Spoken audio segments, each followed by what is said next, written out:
Many of us, we want to love the Mass and start attending more devoutly. But unfortunately, we don't. Why? Because we don't understand the meaning of Mass. But this incredible book, The Lamb's Supper by Scott Hahn, teaches us how to love the Mass. I have it in Spanish, but it's also in English.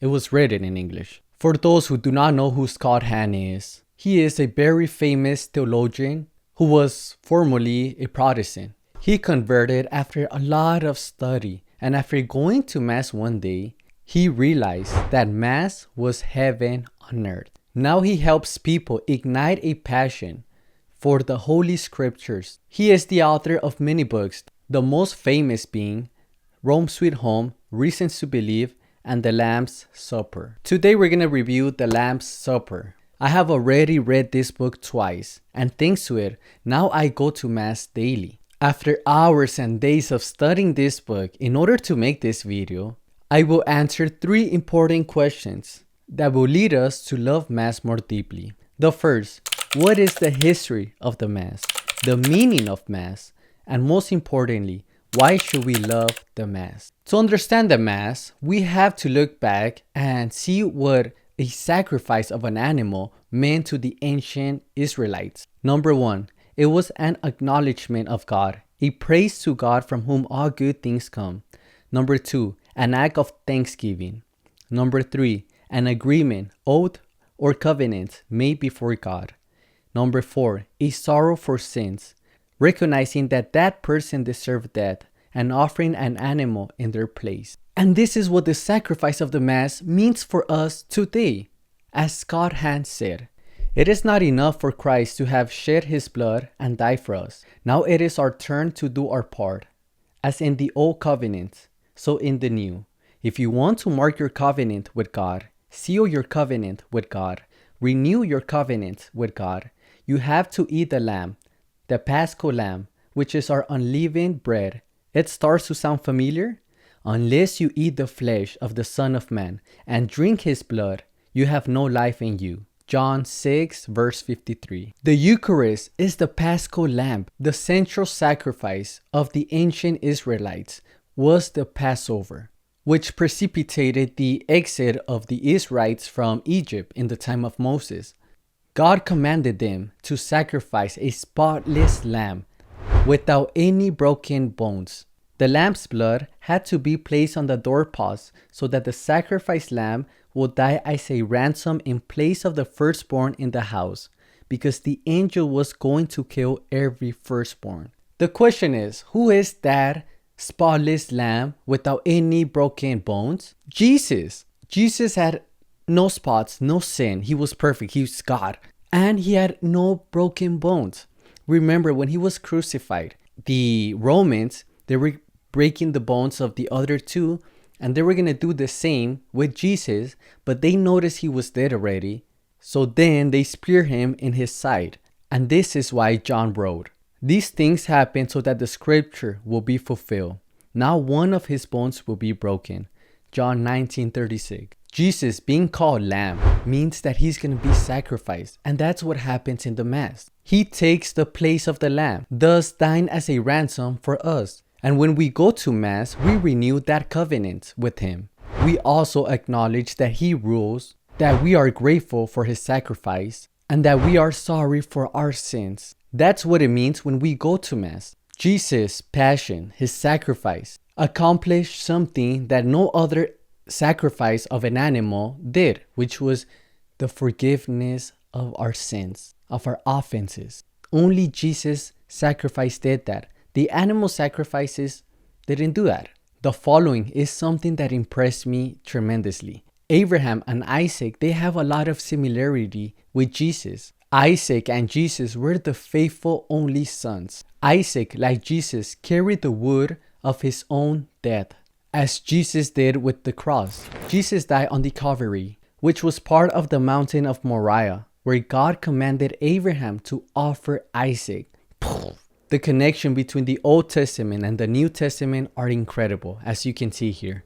The first Christians in the year 155, they were being accused of eating raw flesh by people who were not participating in the Mass. Because back then, the only people that were able to participate, just like today, were people who were baptized. But back then, they had everything closed. Like you cannot even look inside. So nobody knew what happened. Today, even if you're not baptized, you could go to a church. But back then, you didn't know what happened inside. So they started to gossip and talk like, oh, they're eating raw flesh. They're crazy. But Justino, Justin, I'm not sure if you say Justin. In Spanish, it's Justino. Maybe it's Justin. Wrote a letter to the Roman emperor, letting him know exactly everything that happened in the Mass. And the incredible thing is that we still do that same thing that they did in the year 155. I'm going to read the whole letter that he wrote to the emperor. The day called the Day of the Sun. There is a gathering in one place of all those who live in the city or in the countryside.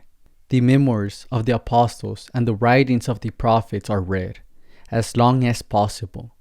When the reader has finished, the one preceding speaks to incite and exhort to the imitation of such beautiful things.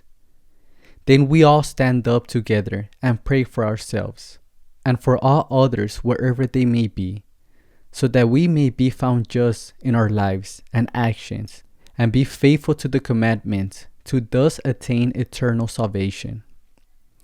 When this prayer is finished, we kiss each other. Then bread and a cup of water and mixed wine are brought to the one presiding over the brothers. The president takes them and gives praise and glory to the Father of the universe, in the name of the Son and the Holy Spirit, and give thanks, in Greek, Eucharistian, for a long time because we have been judged worthy of these gifts. When the prayers and thanksgivings are finished, all the people present pronounce an acclamation saying, Amen. When the one preceding has given thanks and the people have responded, those among us called deacons distribute to all present the Eucharisticized bread, wine, and water, and take them to the absent ones. Incredible. Just incredible how we still do what the early Christians did. And that's why people that say, oh, Catholicism, it's not the true religion. I mean, it's there, Okay, this is the history of the Mass and partly the meaning of the Mass. But now I want to dive even deeper into the Mass and explain certain things we do and why we do them. But first, I'm not sure if you know this, but every church, every parish has a guardian angel. And you should always ask for his intercession when you're in the church. That's what I always do. Every time I go for adoration or just prayer or Mass, I always tell the guardian angel of the church to accompany me, to just be with me and intercede for me. I just want to come in here and say that we have these free items in our website. You just have to type in your email and that is it. It's windy as you can hear. But yeah, back to the video. Okay, in the Mass, we offer ourselves, not because we're great or important, no, but because God can make all the temporarily into divine. The sign of the cross. When we do the sign of the cross, we proclaim the Holy Trinity with our voice. And with the hands, we proclaim the redemption by the cross. Making the sign of the cross at the beginning of Mass reminds us that we are children of God.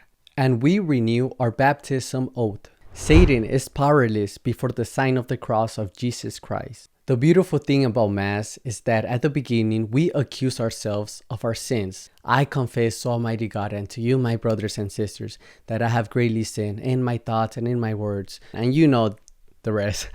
And how beautiful that we do this. Because like Scott Hahn said, even our small sins are serious because each one is an offense against a God whose greatness is immeasurable. When the priest invites us to lift up our hearts, it means that now we have to see with faith and not with our sight.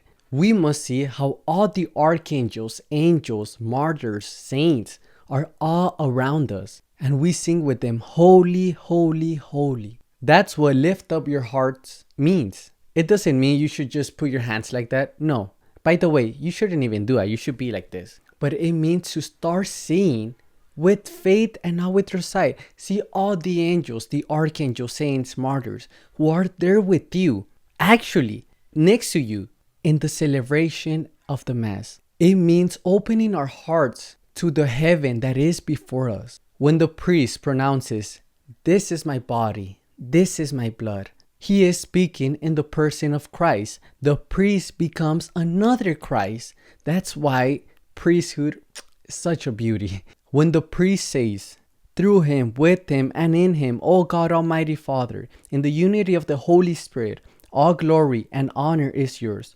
forever and ever." At that moment, our amen should be loud and confident on what just God said. What does amen mean? Amen means like, I agree with what you just said. I'm with you. So in that moment, say, you know what? Amen. Yes, with our Lord. Amen.